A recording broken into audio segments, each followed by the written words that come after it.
Assalomu alaykum qarindoshlar, qanday ahvolinglar? Men Amerikadan doktor Mehmet deyman. Men bugun mushu ro'yi qulluq yoki ro'yi asorat to'g'risida qisqacha bir leksiya so'zlamoqchi. Hammanglarning diqqat berishini umid qilaman.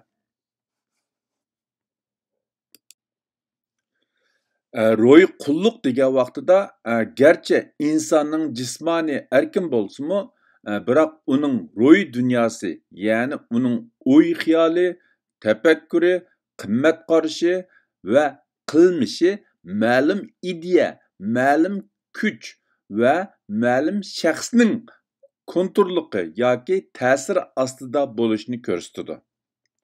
Amaliyotda insonning ro'yi dunyosini kontrol qilgan va yoki uningga ta'sir ko'rsatgan kuch har doim u insonning atrofida bo'lishi notayin.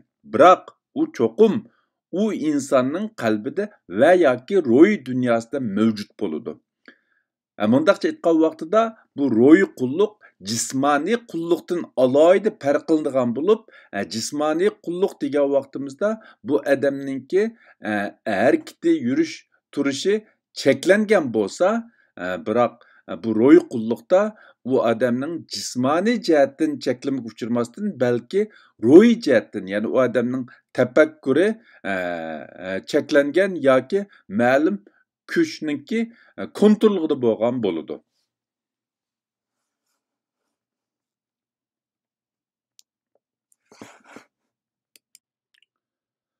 Ro'yi qulluq atalg'usini tunji bo'lib Yamayka yoki Jamaykada tug'ilgan Amerikalik dangliq Pan Afrika va qora tanlik millatchisi Marcus Mosiya Garvey 1938-yili o'tirib qo'ygan bo'lib, u mundaq degan ekan: Biz o'zimizni ro'yi qulluqdan qutuldirmiz.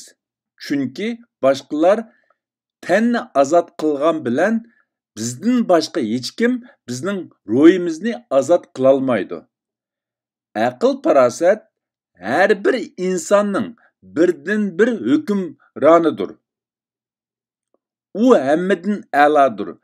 Aql farosatni taraqqiy qildira olmaydigan va uni ishga sola olmaydigan inson cho'qim aql farosatni ishlata oladigan boshqa insonlarning quli bo'ladi.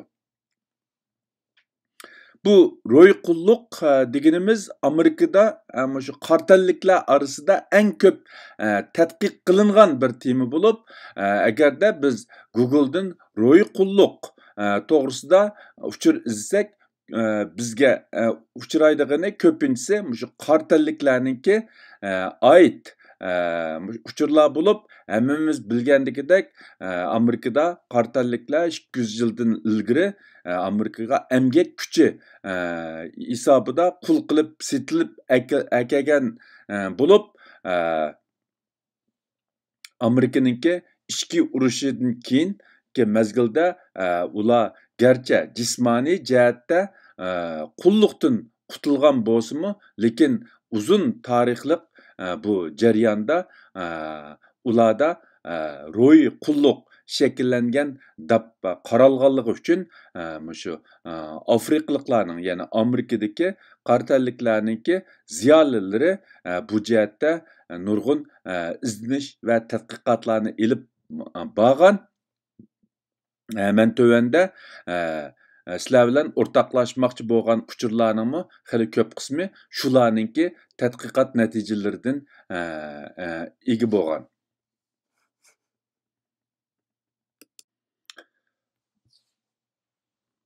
Endi bu men yuqorida deb o'tgan shu Amerikadagi qartalliklarningki shu ro'y qulluq holatini tadqiq qiladigan nurg'un shu ziyolilar, ya'ni qartalliklarningki shu bilim odamlari ro'y qulluqlarga har xil ta'riflarni berishgan. Ularning ichida ro'y qulluqni mundaq ta'riflagan bir jumla so'z bor. Ya'ni ro'y qulluq qulluqninki eng ig'ir shakli bo'lib, u insonga erkinlik ham xiyolini berdi. U birsini o'zini azod qilmoqchi yoki o'zining ko'zini ochmoqchi bo'lganlarga dushman qilish bilan birga uni o'zini qul qilganlarga ishonishga va ularni so'yishga va qo'g'dashga undaydi. Ya'ni adam ro'y qulluqqa giribtor bo'lgan vaqtida o'ziga dushmanlik qilganlarni qo'g'dashga, hatto ularning yaxshi gapini qilib, ularni so'yishga da'vat qiladi yoki shu holga tushib qoladi demakchi. Ro'y qulluq bo'lsa, jismoniy qulluq bilan erkinlik o'tirsidagi farq burumlangan ro'y holat. Bumi shu o'xshamagan bilim odamlarniki ro'y qulluqqa bergan ta'rifi bir insonning jismoniy qulluqdan ozod bo'lib, erkinlikka chiqishi uning ro'y qulluqdan ozod bo'lganiga barobar emas. Bular shu Amerikadagi qartalliklar orasidagi shu ro'y qulluq ahvoliga nisbatan ilib berilgan ba'zi tadqiqotlarniki natijasiga asosan o'tirib qo'yilgan shu ro'y qulluq to'g'risidagi ba'zi ta'riflar.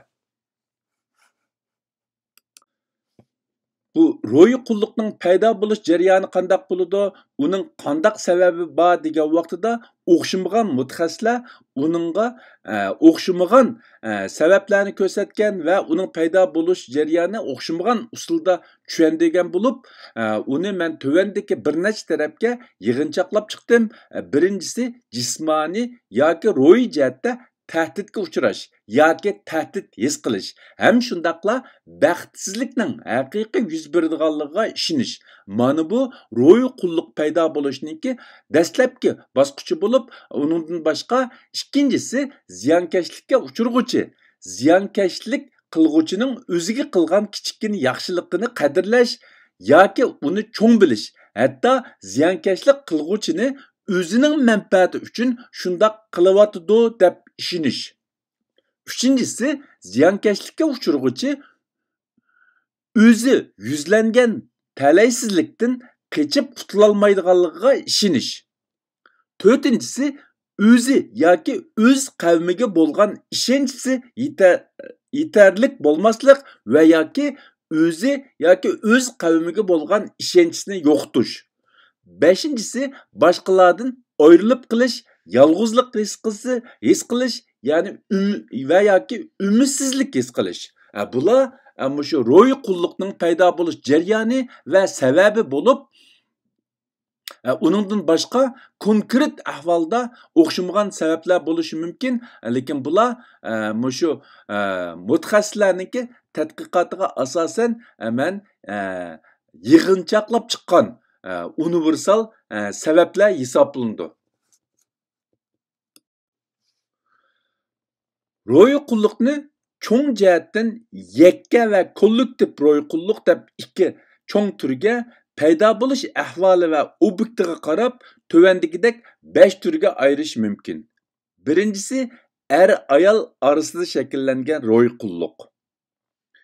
Ya'ni er yoki ayolninki qarshi tarafni kontrol qilish uchun paydo qilgan ro'y qulluq yoki ro'y asorat.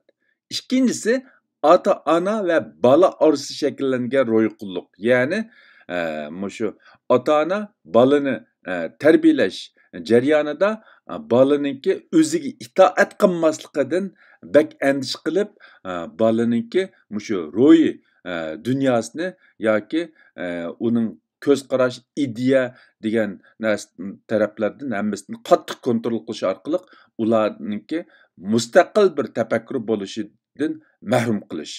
Ya'ni bu ota-ona va bola orasidagi shakllangan ro'y qulluq doirasiga kirdi. Uchinchisi, diniy e'tiqod bilan munosabatlik ro'y asorat yoki ro'y qulluq. To'rtinchisi, zo'ravon kuchlar tarafidan shakllantirilgan ro'y asorat yoki ro'y qulluq. Beshinchisi, hokimiyat tarafidan shakllantirilgan ro'y asorat va yoki ro'y qulluq. Mana bular shu ro'y qulluqninki o'xshamagan turlari bo'lib, shu bir guruhga yoki millat bilan munosabatlik ro'y qulluq asosan birisi zo'ravon kuchlar tarafidan shakllangan ro'y qulluq bo'lsa, yana birisi hokimiyat tarafidan shakllantirilgan ro'y qulluq hisoblanadi. Ro'y qulluqninki hayotimizdagi konkret alomatlari qandaq bo'ladi degan vaqtida, bu ro'y qulluqninki hayotimizda konkret alomatlari o'xshamagan kishilarda farqli bo'lishi mumkin. Shundaqdimi men ularga shu ro'y qulluqqa giriftor bo'lganlarda bo'ladigan universal alomatlarni tövəndəki bir neçə tərəfə yığınçaqlab çıxdım. Birincisi öz qavmidən çıxan qəhrəman, alim yoki məşhur zatlarni inkar qilish yoki ularni tushirish, ularning obrazini xunuklashtirish. İkincisi əcnəbilərə qarğularca çoqunuş, davamlıq ularni maqtash, mədhiləş və yoki ulardan fəxrlanish. Üçüncüsü özünü ve öz kavmini kemsitish. Özü ve öz kavmiga ishonchisi kam bo'lish. Her daim boshqalarning o'zini ko'zga ilmaslikdan endişe qilish. To'rtinchisi zulm qilg'uvchilarga minnatdorlik bildirish. Beshinchisi duch kelgan fojianing sababini öz qavmining nachorligidan deb bilish. Mana bular mushu ro'y qulluqqa giriftor bo'lgan insonlarda bo'ladigan konkret alomatlar hisoblanadi.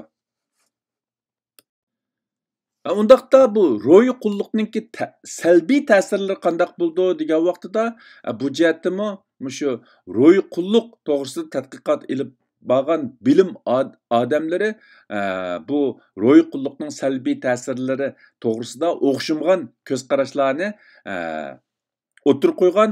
Ularning ichida tipik bo'lganlarini men tövəndə sizlar bilan o'rtoqlashmoqchi. Agar sen bir insonni o'ziga va o'zining kimligiga, ya'ni urf-odati, madaniyati va tarixiga o'ch qilib qo'ysang, u chaqda ularni o'ltirish yoki turmaga tashlashning hojati qolmaydi. Chunki sen ularni o'zining eng ashaddiy dushmaniga aylantirding. Neticede ular bir-birini yo'q qiladi. Ya'ni bir-birini tillab, haqoratlab yoki o'ziga zulm solgan dushman bir tarafga qilib, shu o'zining ichidagi odamlarni, ya'ni ditiq yoqmaganlarni kurash qilish bilan vaqtni sarf qildi demakchi. Bu shu ro'y qulluqninki salbiy ta'sirlarining eng tipiklaridan biri. Yana bir məşhur qartallik bilim adamı mundaq degan ekan. Ro'y qulluq haqiqiy buzilmaydigan zanjir bo'lib, u fizikalik zanjirdan ko'p qo'rqinchlidir. Siz bir insonning tafakkurini kontrol qilsangiz, uning harakatidan andisha qilmasingizmi bo'ladi. Uningga bu yerda turmaslikni yoki udul mangmaslikni deyishingizning hojati yo'q. U o'zining turishga tegishlik muvofiq joyini topadi va shu yerda turadi. Uni orqa ishga avatishingizning hojati yo'q. Siz demisingizmi, u orqa ishga o'zi boradi. Agar borgan yerda orqa ishik bo'lmasa, u o'zining alayda manfaati uchun bir yerni buzib orqa ishik yasaydi. U algan tarbiya uningga shunday qilishning zarur ekanligini o'rgatgan. Mana bu shu qartallik mashhur bilim odamininki ro'y qulluq to'g'risida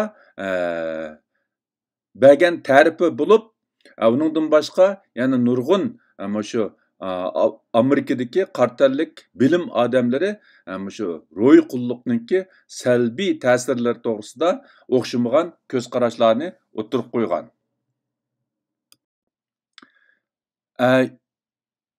Yana bir qartallik bilim odami mundaq degan: agar ro'y qulluqqa giriftor bo'lgan kishilarning ussizligini qandirish uchun ularga suv bersangiz, ular u suvni o'zini g'arq qilish uchun ishlatadi.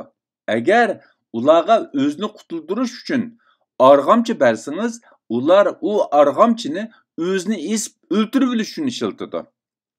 Demak, bu yerda shu ro'yi qulluqqa giribdor bo'lgan odamda sog'lom bir tafakkur bo'lmay,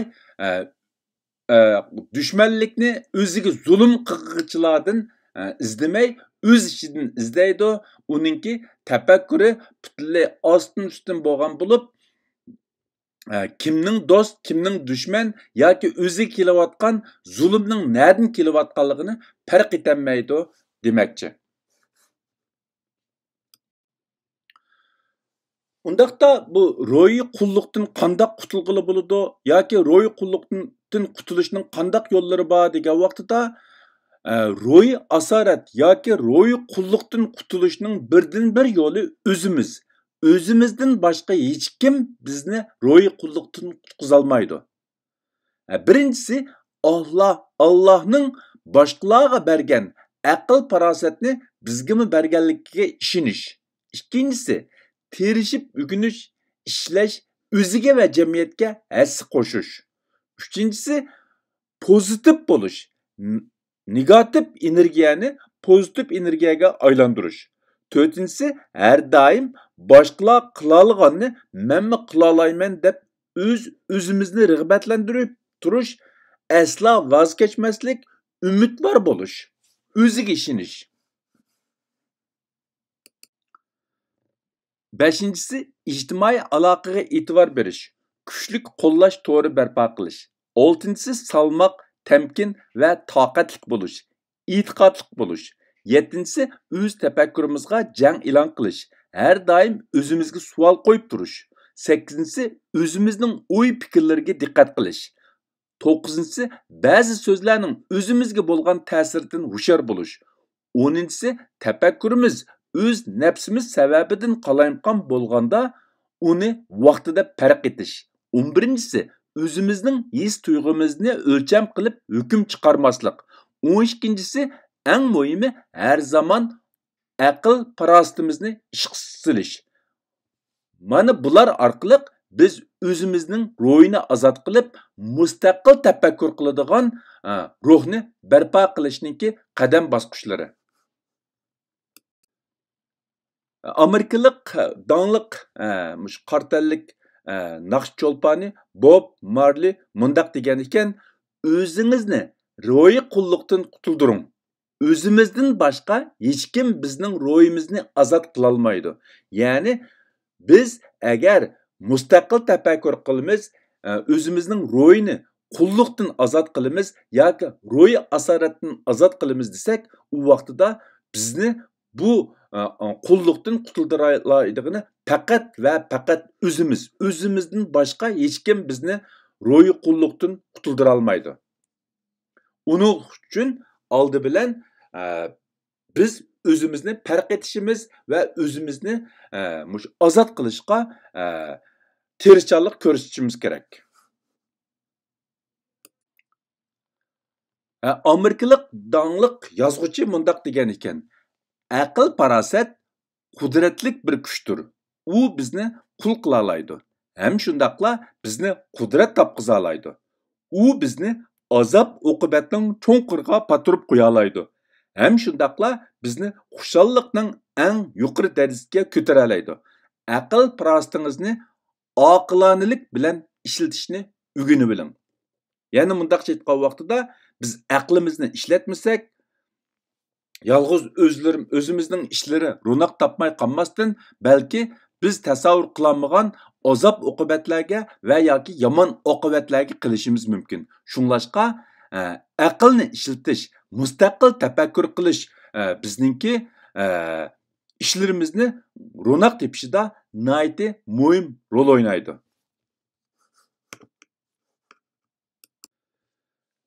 Bugungi bu ro'yi qulluq yoki ro'yi asorat to'g'risidagi leksiyani mishada oxirlashtirmoqchi. Hammanglarning diqqat berganinglarga ko'pdan-ko'p rahmat. Oxirda qarindoshlardan tavsiya qiladiganim, Alloh bergan aqlni hammamiz nihoyatda yaxshi ishlatishimiz kerak. Boshqalar nima desa, shuningga ishinib ketmasligimiz kerak. Mustaqil fikr tafakkur qilishimiz, har doim o'zimizga savol qo'yib turishimiz bizningki xatolashib qilishimiz yoki yomon oqibatlarga sabab bo'lib qilishimizda nihoyatda muhim. Oxirida hammanglarning tenining salomat, tafakkurning sog'lom bo'lishini tilayman. Ko'rishguncha omon bo'linglar. Xayr xo'sh, Xudoga omonat.